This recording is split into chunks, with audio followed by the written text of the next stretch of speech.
Well, it's sure great to be back in Lambeau. It felt like a long time since we've been back here. Definitely appreciate the fan support. I thought it's so important to be able to win games in different fashions in this league, and I thought our defense really carried the night.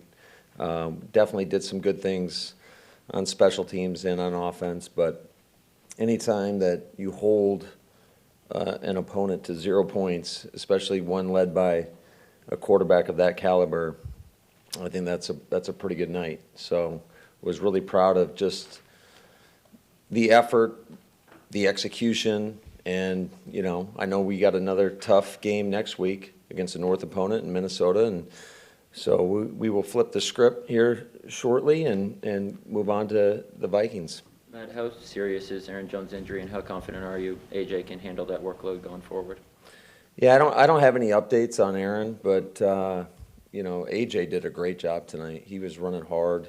How about that 50-yard reception down the sideline? Just his ability to break numerous tackles, and I think people are not going to sleep on him as a weapon out of the backfield. He's just got great hands and does a great job, and just runs really hard. I think that's one thing you've seen from him, I would say, is just his ability to run with behind his pads and lower his pad level, and he's running really, really hard. I think the guys up front did an outstanding job blocking for him, and there were some tough.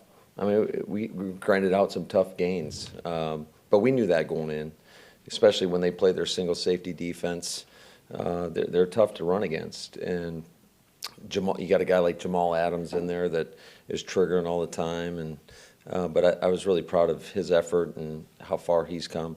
Now that it's over, how hard was it in hindsight to game plan for this without having your quarterback on the practice field? And do you think some of the disconnect on offense tonight was just a natural byproduct of that? Yeah, I wouldn't say it was tough to game plan, but you're always kind of wondering how it's going to look on game day when you haven't had any reps with him. But we've got so much confidence in his ability to go out there and execute, and I thought that there were a lot of plays, for whatever reason, didn't quite work out, and I thought there were a couple plays where we had opportunities where he threw some great balls and we just didn't come up with, and then there were some where I'm sure he would like to have back, just like there is every game. But we did a solid job in terms of being able to move the football. We just got to finish drives. And we knew you got to give Seattle a bunch of credit because we knew that this is one of the top red zone defenses in the league, and they did exactly that. We had, 200 yards at halftime and 3 points to show for it. So, you got to give Seattle a bunch of credit. I do think that, there's a lot more out there for our offense, and I know we expect more out of the offense. There's no question. So hopefully, we come back and we're hungry and we attack it when we get back to practice on Wednesday. Matt, is there anything you can think of that is the reasoning behind maybe the slow start this team's gotten off to a couple times this season? And then what is the turning point or change that gets it going? That's a great question. That's something that we're searching for, and obviously it all starts with us as coaches and myself as a play caller, and we got to do a better job, and we got to make sure that we get these guys ready to go so that when we go into a game, we're capitalizing on our opportunities. I thought we had some opportunities there in the first quarter and didn't do enough, obviously. But that's always a good problem to correct when you win a football game. So we'll look back at it. We'll look at it tomorrow, hard on ourselves, and we'll make the necessary corrections. And we know that this league is so week to week, and you just got to be on your A game every week. On your wildest imagination, with all the injuries on the defense, we're here week 10. Could you ever imagine that they'd be playing this good? I know you'd hope that they'd be good, but could you ever think that they could have been at this level? I was just thinking about this, earlier tonight, just how differently it feels from week one and even from week two. But that's such a credit to everybody on that side of the ball. Our players, our coaches, Joe Barry, the rest of the defensive coaches, Really like the culture that we have on that side of the ball. The guys buying in, playing for one another, playing with great energy and effort. It's a big time credit to Goody and his staff for getting the right kind of guys in here. And I think these guys believe, and they're just playing at a really high level right now. Aaron just admitted that he's pretty tired. Naturally, he said it's been a long 10 days. What's the plan for him going forward to recover out of this game? Because obviously there's still a lot of season left for him. Yeah, I think our team is tired, to be honest with you. So we'll take a look at that. I think tomorrow we'll have some good conversation in terms of myself. I'll talk to Flea and Giz and our other coaches, and we'll come up with a good plan, because it definitely felt like, you know, you could feel the energy was maybe a little bit off, but we've got to find a way to kind of get rejuvenated, because there's a lot of ball in front of us, and we know we have to have a ton of energy next week in Minnesota against a really tough opponent, against a team that just went on the road and had a big-time win. Week 13, bye week, just a little bit of byproduct of that, just how much back-to-back weeks you guys have had to get to this point? Yeah, I think that absolutely could be part of it. You know, when you have a later bye, that there's so much that goes into this on a weekly basis, that when you get those opportunities to kind of recharge, you got to take advantage of it. So, but again, that's still a long ways out, and we got to make sure that we continue to get better and put in the work, you know, come tomorrow and throughout the course of the week to get ready for Sunday. And assuming that Aaron Jones is out for a little bit, could A.J. Dillon be a 25 carry type guy? Could he be, you know, instead of you having to split backs up a lot, could you just use him like that? Yeah, I think absolutely. But, you know, I thought Patrick Taylor, when he went in there, he did some really good things. I thought he was running hard, and he's a guy that we have a lot of confidence as well. So I think each game, you know, we have a different plan for that. But that's something that we'll certainly look at. As good as your defense has been between the 20s, it's kind of striking how good they are situationally.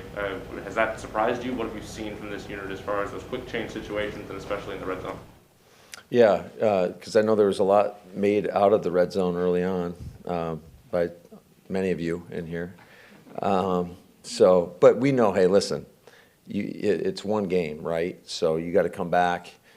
Every week is such a grind, is such a challenge, and that's why, like, when I get up here, I'm exhausted because of all the work and energy that goes into every week, and I think that goes for everybody across the league. So, but yeah, you're only as good as your last performance. So we know that there's still stuff that we got to work on, and then there's things that we have to overcome. I mean, when you lose guys, and I don't know to the extent of how long certain individuals will be out, but you know, when we lose Merciless and Rashawn Gary, you know, that's going to be another challenge that we have to take on, and we're going to have other guys step up, and they're going to have to put in the work, and we're going to have to get back to that grind starting tomorrow. You know, and in fairness, they were 0 for 15 at one point this season on the red zone. I know. That was a joke, Jason. I know. I understand he didn't maybe play his best game and he left some plays on the field, but what kind of difference did it make just to have 12 back in the building yesterday? What did it mean for your team today, even if he's not on top of his game? Well, I thought he played pretty well, just from what I saw from the sideline. We'll go back and we'll look at everything critically, and you know, look at like it's under a microscope or whatever. But I thought he did a lot of great things out there, and there was a couple plays that he made that got called back and for holdings where he was able to scramble and get first downs that definitely took points off the board. So, you know, we'll look at it, but yeah, he definitely, you could feel the guys, they were excited to have him back, and I felt that yesterday, I felt that tonight. You know, he's one of the greatest, if not the greatest, to ever do it. So anytime you get a player of that caliber back on your team, I think everybody's pretty excited. Matt, you mentioned your potentially dealing with some more injuries again on defense. What gives you the confidence in that unit as a whole right now? It just seems like whatever you're dealing with, your guys are coming through. Yeah, I mean, it's the depth that certainly helps, but it's also that I think defense is so much more than scheme.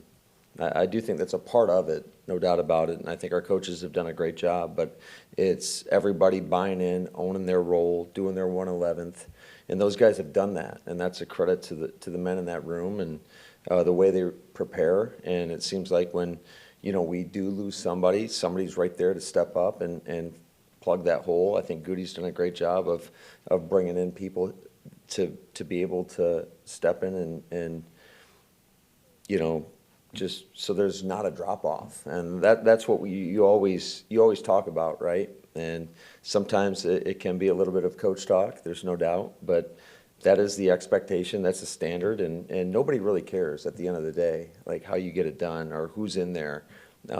There's a certain standard that you have to go out and perform at a certain level in order to find ways to win games in this league, and it's a credit to everybody in that room to be able to step in, and it seems like we haven't missed a beat when we're losing some very, very great players. Man, what did you like? Yeah, I have nothing for you guys tonight. Man, what did you like about those two screen passes you threw to Jones, like a couple plays apart? And did that get you going a little bit, do you think, offensively? Was there something there that you were trying to attack? Yeah, well, it's just something that showed up on tape that we thought we could take advantage of. And, I had Hackett in my ear, kept all game, call a screen. And I finally listened to him, and, we got two big plays out of it. Going back to AJ again, he said that the biggest difference he feels going from year one to year two is his confidence. What do you see from AJ in terms of going from year one to year two, the growth he's had, and just what can you say about his work ethic? Yeah, I think I don't want to say he's come a long way, but he has come a long way, because I don't want to discredit what he was able to do before, and it's not a knock on him. It's just he is so much more, I would say, detailed, but I think that goes for many players that are young guys. And, I'm just really happy to see his progression. I think Ben Sermons has done an outstanding job with everybody in that room, and we get constant production no matter who's in the game, and that's a credit to Ben, but it's also a credit to each individual. We got good guys in that room that step up and perform, and but I do think there's a lot of things. I think just in terms of his ability to play multiple plays, I think, going back and really reflecting back on his first year, there were times where he would get worn out quickly, and I don't think that's necessarily an issue anymore. I think that he's learned himself and how he needs to prepare. I think he puts in the work in the off season. I think he is so multi-dimensional as a halfback. He didn't get a ton of opportunities at Boston College in the passing game, and he's proven time and time again to be a very reliable receiver. I think he's done a much better job of learning how to run in this league in terms of running behind his pads, lowering his pad level, really delivering the boom. I think you saw that on that last touchdown run. I mean, there wasn't much of a hole there, I would say. I think our guys up front did a nice job, but I think AJ kind of just barreled down, and we were able to at least sustain and push the line of scrimmage in the middle, but there was a little bit of push on the edge, but he was able to find that and punch a hole in it and find a way to get into the end zone. So I think there's been so much good that he's done. He's a very intelligent person, and I think that really helps him. It's just a credit to him. Was there a reason, just in terms of the carry count, why he was your number one, your lead tailback today before Aaron was injured? Was that opponent? Was that weather related? No, none of that. A lot of it, guys, is there's so many times where, I trust Ben in terms of being able to rotate those backs, and he does a great job with that. And unless I'm calling for a specific player, it's just who's ever in the game at the time, many times. That's how much confidence we have in both those guys, because I think they both bring just so much, both in the run game and the pass game.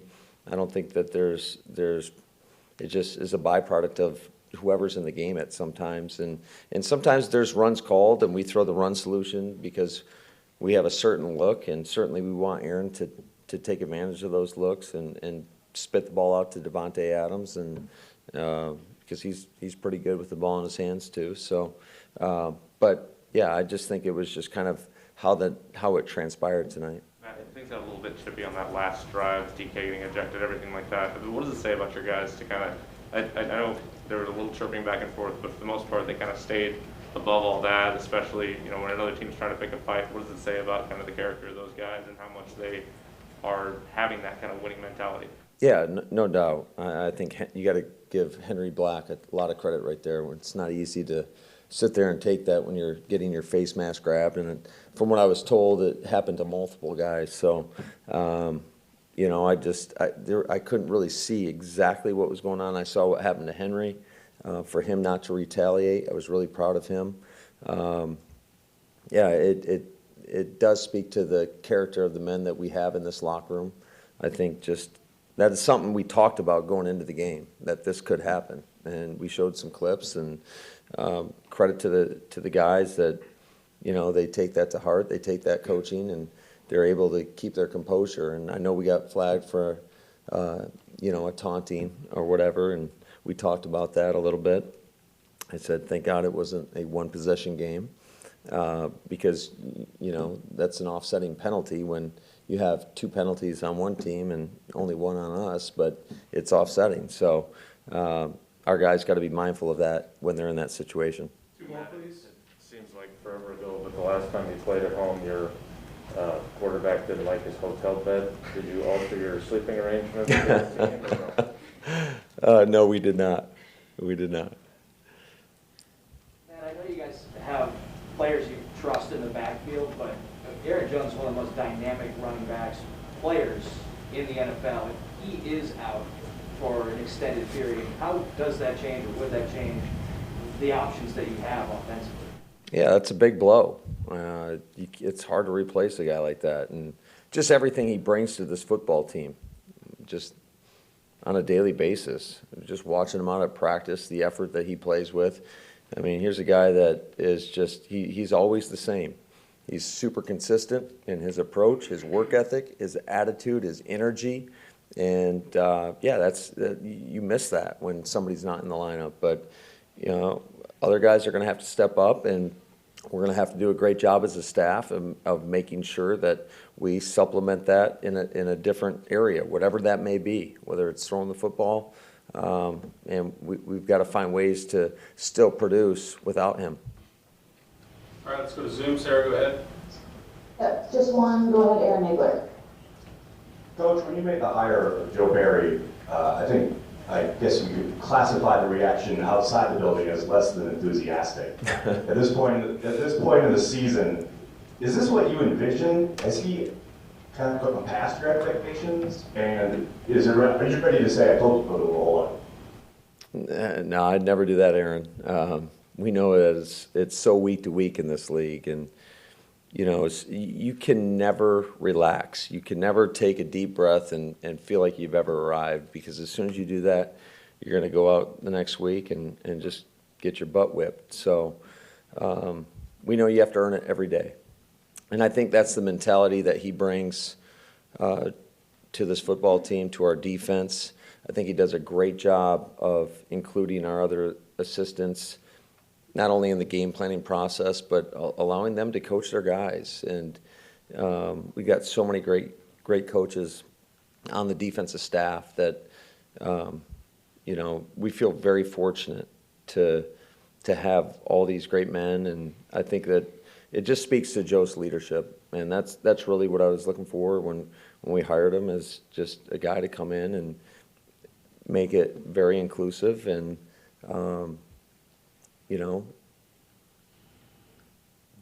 do what we've been doing. And again, there's a lot more out there for us. We got to continue to earn it each and every week. We understand that. We know that.